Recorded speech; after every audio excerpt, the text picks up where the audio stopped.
आगे राज को जब इस बारे में पता चलता है वो तो पूरी तरह से टूट जाता है, क्योंकि उसने दुनिया में सबसे ज्यादा प्यार थॉमस से ही किया होता है। इसलिए वो इसका सारा इल्जाम तेज पर लगाता है और कहता है तुमने मुझे डैड से एक बार भी मिलने नहीं दिया, तुम्हारी वजह से आज डैड इस दुनिया में नहीं रहे। तो तेज यहाँ पर राज से माफी मांगता है, पर राज यहाँ पर तेज की एक बात भी नहीं सुनता, उल्टा उस पर ही इल्जाम लगाकर चला जाता है। तो राज के जाने के बाद तेज अपने डैड की ऐसी हालत देखकर फूट फूट कर रोने लगता है। तो यहाँ पर दारिन तेज को संभालती है और उसे गले भी लगा लेती है कि तभी वहाँ पर प्रिया भी आ जाती है और वो भी दारिन को ये सब करते हुए देख लेती है। तो उसे दारिन पर बहुत ही गुस्सा आता है और उसे जलन भी होती है, क्योंकि जिस जगह पर आज दारिन होती है वो जगह उसकी होती है।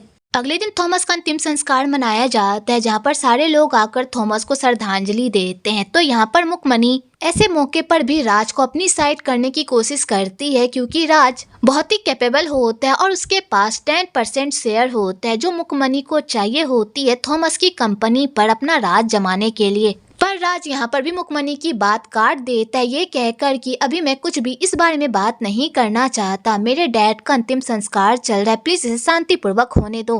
कि तभी वहाँ पर तेज आता है और वो राज को साइड में लेकर जाता है और कहता है कि हमें उन लोगों को उनका हक दे देना चाहिए, क्योंकि उन्हीं की वजह से हमारे डैड की जान गई है। अगर हमारी कंपनी की वजह से उन लोगों का पैसा नहीं डूबा होता तो वो लोग कभी भी इस तरह की हरकत नहीं करते, प्लीज उन लोगों के पैसे उन्हें वापस कर दो। तो राज कहता है तेज कुछ तो शर्म करो, आज हमारे डैड का अंतिम संस्कार है, जीते जी तो तुम उन्हें खुशियां नहीं दे पाए, कम से कम मरने टाइम तो उन्हें सुकून से जाने दो। और राज ये कहकर वहाँ से चला जाता है और तेज पूरी तरह से परेशान हो जाता है। आगे थॉमस का अंतिम संस्कार बहुत ही अच्छे से किया जाता है। तो बेचारा तेज अपने डैड के जाने के गम में काफी टूट गया होता है और नोडी ये सब नोटिस करती है। तो वो प्रिया को कहती है कि अब तुम्हें ही तेज को संभालना होगा, क्योंकि तेज पूरी तरह से टूट गया है। आगे तेज अपनी मॉम के स्कूल में जाता है और वहाँ जाकर अपने डैड और मॉम को याद करता है, क्योंकि अब उसके पास कोई भी अपना नहीं बचा होता जिसे वो अपना कह सके, वो इस दुनिया में अकेला हो गया होता है। कि तभी उधर से तेज के सारे दोस्त टपकते हैं और यहाँ पर तेज को कहते हैं तुम अपने आप को अकेला क्यों समझ रहे हो, हम है ना तुम्हारे साथ। और यहाँ पर सारे लोग मिलकर तेज को चीयर अप करते हैं और उसे खाना खिलाने की कोशिश करते हैं। पहले तो तेज कुछ भी खाने से इनकार कर देता है, लेकिन बाद में उन लोगों की हरकतों को देखकर उसके चेहरे पर हंसी आ ही जाती है। तो उसके सारे दोस्त तेज को इस तरह खुश देखकर बहुत ही खुश होते हैं, क्योंकि उनका मिशन कंप्लीट हो गया होता है तेज को उसके गम से बाहर निकालने में।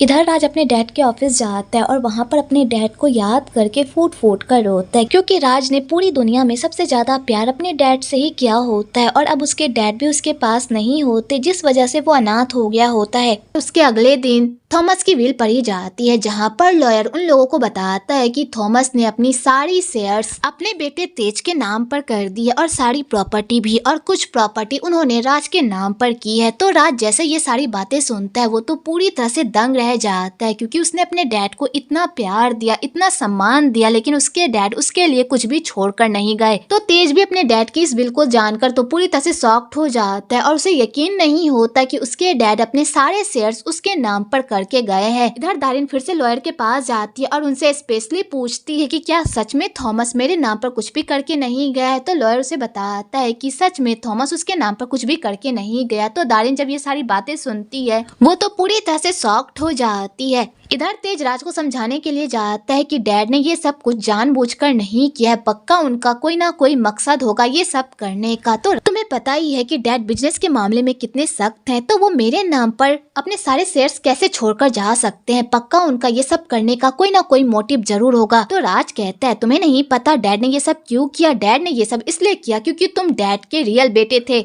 उनका तुमसे खून का रिश्ता था, मुझसे नहीं, इसलिए डैड ने अपनी सारी प्रॉपर्टी तुम्हारे नाम पर लिख दी, इसलिए मेरे सामने ये बेकार की नौटंकी करने मत आओ। और राज ये कहकर वहाँ से चला जाता है। इधर राज अपने डैड से पूछता है कि डैड आपने मेरे साथ नाइंसाफी क्यों की, आखिरकार मेरे प्यार में ऐसी क्या कमी रह गई थी जो आपने मेरे साथ ये सब किया। इधर दारिन उस घर को छोड़कर जा रही होती है, क्योंकि अब उसका उस घर में रुकने का कोई भी रीजन नहीं बचता। कि तभी उधर से तेज आता है और वो दारिन से पूछता है कि तुम कहाँ जा रही हो। तो दारिन उनसे बताती है कि अब मेरा इस घर पर कोई हक नहीं है, इसलिए मैं इस घर को छोड़कर जा रही हूँ। तो तेज इस बात को सुनने के बाद दारिन को बिल्कुल भी नहीं रोकता, बल्कि उसे इग्नोर करके वहाँ से जाने लगता है। तो दारिन जब ये सब कुछ देखती है तो वो यहाँ पर तेज के सामने विक्टिम कार्ड प्ले करने लगती है और उसे इमोशनली ब्लैकमेल करने लगती है और उससे भीख मांगती है कि वो उसे उसकी कंपनी में काम करने का एक मौका दे ताकि वो अपनी पूरी लाइफ अपने पैरों पर और अपने दम पर गुजार सके। तो तेज जब दारिन की ऐसी हालत देखता है तो उसे दारिन पर दया आ जाती है, क्योंकि कहीं ना कहीं दारिन की लाइफ बर्बाद होने में उसका भी हाथ है जैसा तेज को लगता है। इसलिए वो दारिन को कहता है ठीक है, मैं तुम्हारी हेल्प करूंगा।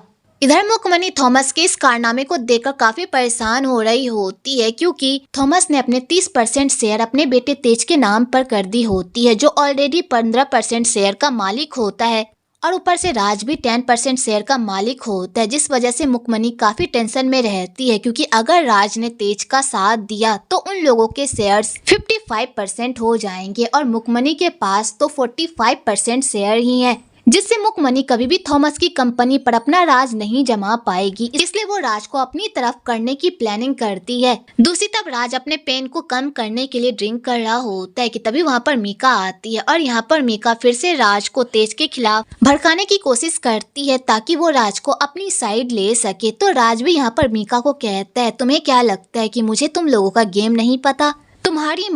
तुम्हारी मॉम मुझे अपना पपेट बनाना चाहती है ताकि वो अपने इशारों पर मुझे नचा सके, इसलिए वो मुझे अपनी साइड करना चाहती है ना। तो मीका कहती है, तुम क्या बात कर रहे हो, ऐसा कुछ भी नहीं है, मेरी मॉम ऐसा कुछ भी नहीं कर रही, वो तुम्हें अपनी साइड इसलिए करना चाहती है क्योंकि तुम तेज से काफी कैपेबल हो, तुम्हें बिजनेस की समझ है और तुम्हें पता है कि बिजनेस को आगे कैसे ले जाना है। उस तेज को क्या पता है, उसे तो कुछ भी नहीं पता। अगर वो उस कंपनी का मालिक बन गया तो वो कंपनी डूब जाएगी। क्या तुम उस कंपनी को डूबते हुए देखना चाहते हो? और यहाँ पर मीका राज को तेज के खिलाफ इतना भड़काती है कि तेज आग बबूला हो जाता है और कहता है, मैं उस तेज को अपनी कंपनी बर्बाद करने बिल्कुल भी नहीं दूंगा। मेरे डैड ने अपने खून पसीने से उस कंपनी को बनाया है, जिसे मैं बिल्कुल भी उस तेज के हाथ लगने नहीं दूंगा। तो मीका जैसे ये बात सुनती है वो बहुत ही खुश हो जाती है, क्योंकि उसे लगता है कि राज उसकी साइड आ गया है। दूसरी तरफ तेज को अपने डैड का एक वीडियो मिलता है जहाँ पर उसके डैड उसके लिए वो सारी बातें रिकॉर्ड करके रखते हैं जो वो कभी भी तेज को नहीं कह पाए होते हैं। तो तेज जब अपने डैड की इस वीडियो को देखता है तो वो बहुत ही इमोशनल हो जाता है, क्योंकि उस वीडियो में थॉमस अपने बेटे को कहता है कि मैं चाहता हूँ कि तुम इस कंपनी को संभालो, क्योंकि इस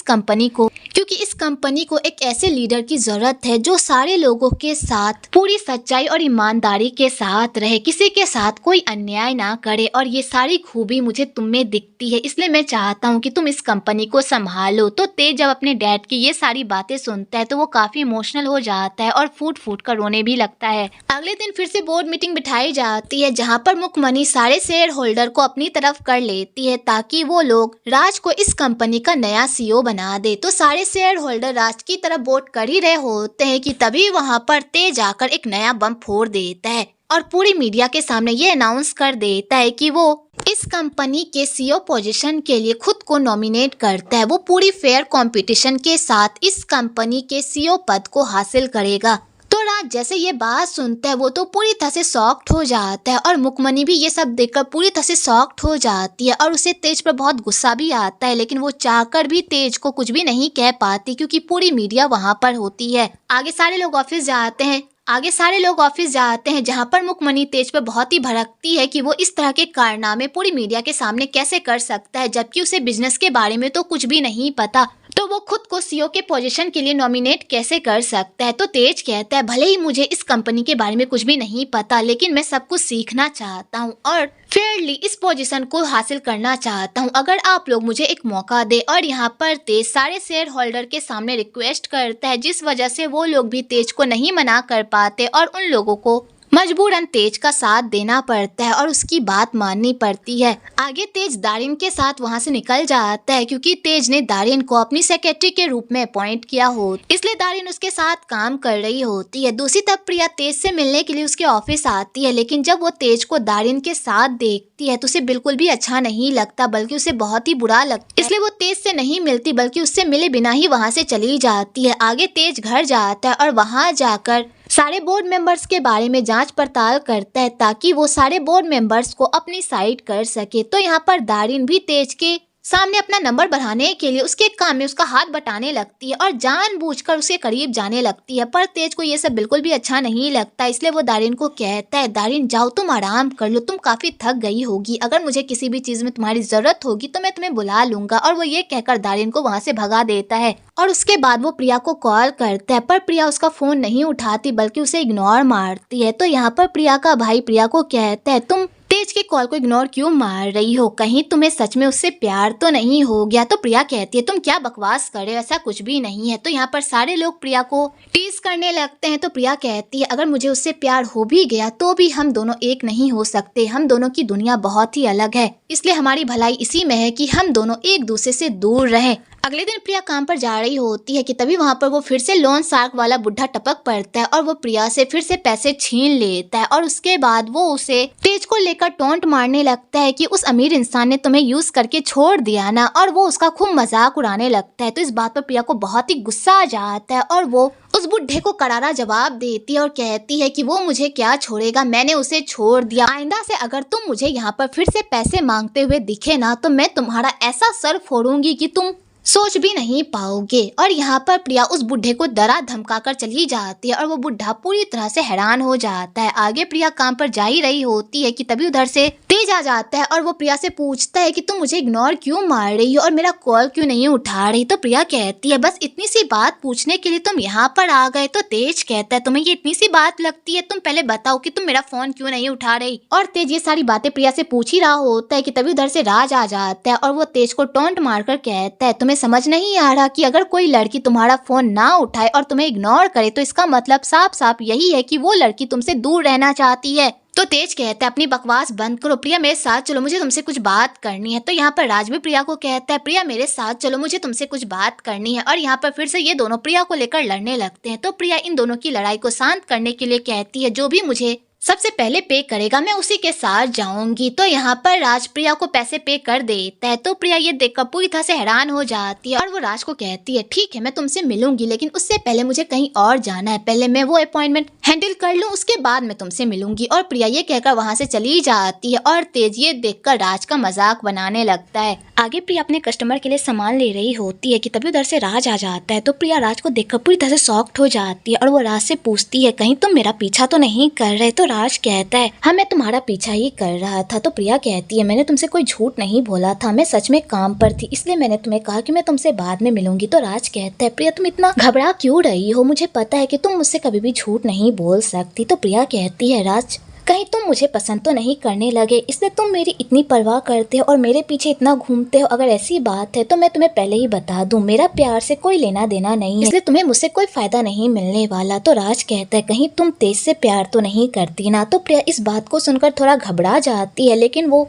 फिर भी डायरेक्टली जवाब देती है और कहती, ऐसा कुछ भी नहीं है, मैं किसी से भी प्यार नहीं कर सकती, मेरी लाइफ में प्यार करने के लिए टाइम ही नहीं है, मैं बस पैसों से प्यार करती हूँ ताकि मैं आराम से कंफर्टेबल लाइफ जी सकूँ। इसलिए मैं तुम्हें पहले ही बता दूं कि मुझसे प्यार करने का कोई फायदा नहीं होगा, क्योंकि इसके बदले मैं तुमसे प्यार नहीं कर पाऊंगी। और ये सब मैं तुम्हें इसलिए कह रही हूँ ताकि तुम बाद में हर्ट ना हो। तो राज जब प्रिया के मुँह से ये सारी बातें सुनता है तो उसे बहुत ही अच्छा लगता है। आगे प्रिया एक कस्टमर को लेने के लिए बाहर जाती है तो उसे वहाँ जाकर पता चलता है कि वो कस्टमर कोई और नहीं बल्कि तेज ही है। तो प्रिया इस बात पर तेज पर भी गुस्सा करने लगती है और कहती है, मैं तुम्हारा ये ऑर्डर एक्सेप्ट नहीं करूंगी, इसलिए उतर जाओ। तो तेज कहता है, वो तो तुमने पहले ही एक्सेप्ट कर लिया है, क्योंकि मुझे पता है कि तुम पैसों से बहुत प्यार करती हो, अगर तुम चाहो तो इस राइड को कैंसिल भी कर सकती हो, लेकिन इसके बाद मैं तुम्हारी कंप्लेन हेडक्वार्टर में कर दूंगा, उसके बाद वो लोग तुम्हें जॉब भी नहीं देंगे, क्या तुम ये चाहती हो। तो बेचारी प्रिया को मजबूरन तेज को उसकी मंजिल पर छोड़ना पड़ता है, क्योंकि तेज ने उसके लिए कोई भी चारा नहीं छोड़ा होता।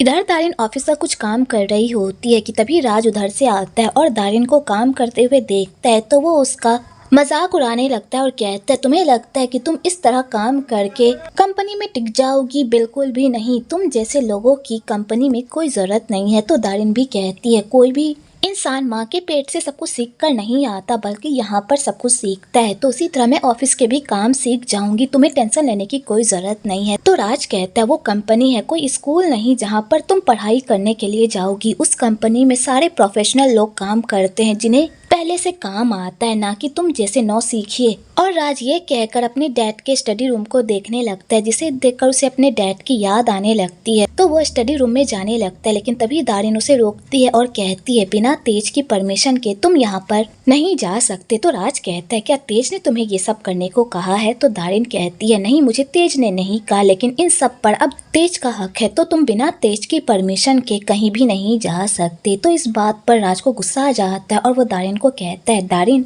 डैड को मरे हुए कुछ दिन भी नहीं हुए, तुम उन्हीं के बेटे पर डोरे डालने लगी। कहीं ये सब तुम्हारा शुरू से ही प्लान तो नहीं था कि उनके जाने के बाद तुम तेज को फिर से अपना बना लो? वैसे ही मेरा भाई एक नंबर का बेवकूफ है जो वो तुम्हारी बातों में आ जाता है, लेकिन मैं नहीं हूँ। मुझे तुम्हारी हर हरकतों के बारे में पता है कि तुम किस हद तक गिर सकती हो। कहीं तुमने ही तो डैड को नहीं मारा? तो इस बात पर दारिन को भी गुस्सा आ जाता है और वो कहती है जब तुम पर तुम्हारे डैड के मर्डर का इल्जाम लगा था तब तुम्हें कैसा लगता था, उसी तरह मुझे भी बुरा लगता है। मैंने तुम्हारे डैड को नहीं मारा, लेकिन मुझे इस बात की बहुत ही खुशी है कि तुम्हारा डैड इस दुनिया से चला गया। और वो ये बात कहकर हंसने लगती है। तो राज को इस बात पर बहुत ही गुस्सा आ जाता है और वो दारिन का गला पकड़कर उसे मारने लगता है, लेकिन तभी बीच में रोनी आ जाता है और वो राज को शांत करने की कोशिश करने लगता है। तो दारिन कहती है तुम्हें बड़ा ही अपने डैड की याद आती है ना, तो तुम भी अपने डैड की तरह मर क्यों नहीं जाते? इस तरह से सारी कंटक ही दूर हो जाएगी। तो राज को इस बात पर और गुस्सा आ जाता है और वो दारिन को मारने के लिए चला जाता है, लेकिन तभी रोनी उसे रोक लेता है और दारिन वहां से चली जाती है ये सारा कारनामा करके।